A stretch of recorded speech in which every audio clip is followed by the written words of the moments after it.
All right, welcome, my awesome students. So we saw in the last lecture how we are able to have a built-in server either in Windows or whatever system we are on, right? By just using PHP alone, right? We just have to make sure that we find the executable of PHP.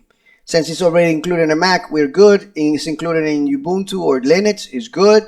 And then when you download something like XAMPP or MAMP, it's also included in PHP in Windows. So right now, just to change things a bit, I'm gonna use my other IDE. And you might be asking, Edwin, why are you using your other IDE? Well, because I got used to it. Okay, I got very used to it. So I'm going to open up my IDE in another screen, and I'm going to drag it into this one here. All right, so we need to build turn on our server again. So PHP S and localhost, whatever port we want. It doesn't have to be 9000. Okay, so what I'm going to do here is that I'm going to go ahead and download a package.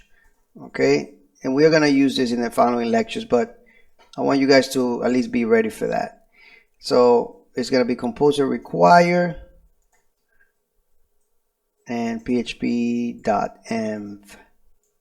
So this package is going to allow us to use secret settings. Basically, we're going to hide some of the personal or private information that we have in our applications.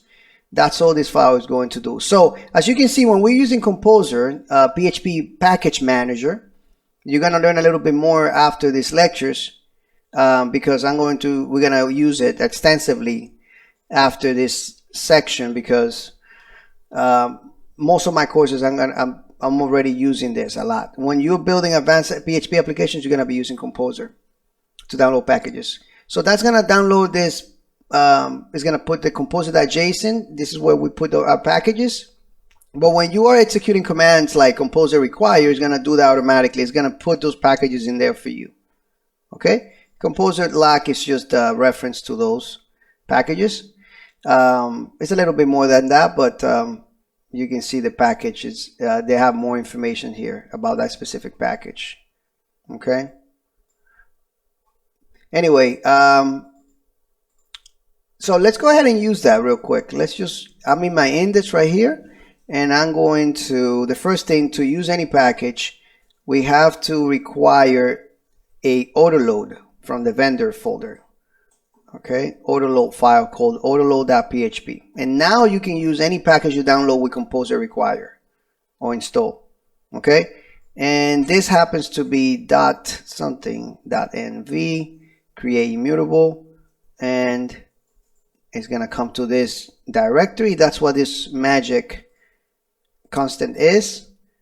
Okay, it just gives us the path to whatever directory we are on at the specific moment.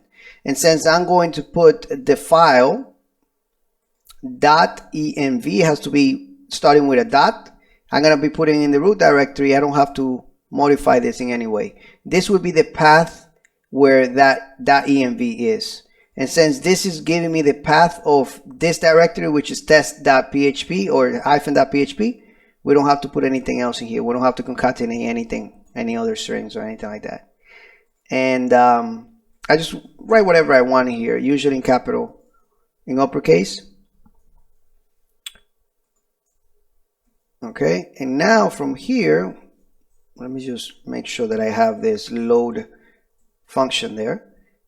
Now from here, what I can do is, once I'm loading that env file, I can just do echo and use the env super global here, and I just gotta say put the name of this here. And you saw how I'm doing it, uppercase, assignment operator here, and the value.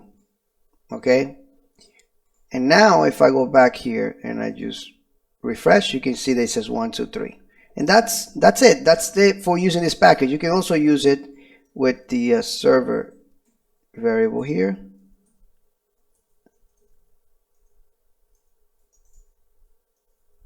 Okay,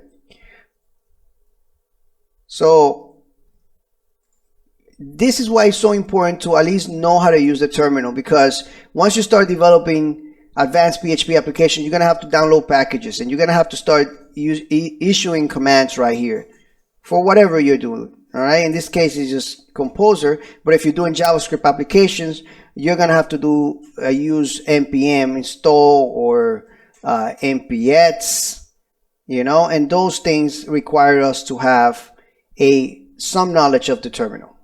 Okay, so this is why I created this section here, to give you a little bit of knowledge with the terminal, and maybe a little bit of Composer, even though I'm going to show you a little bit more later on. Okay, so anyway, hopefully you like this section, guys. Don't remember to remember to rate the course, and I'll see you on the next lectures or the next course. Okay.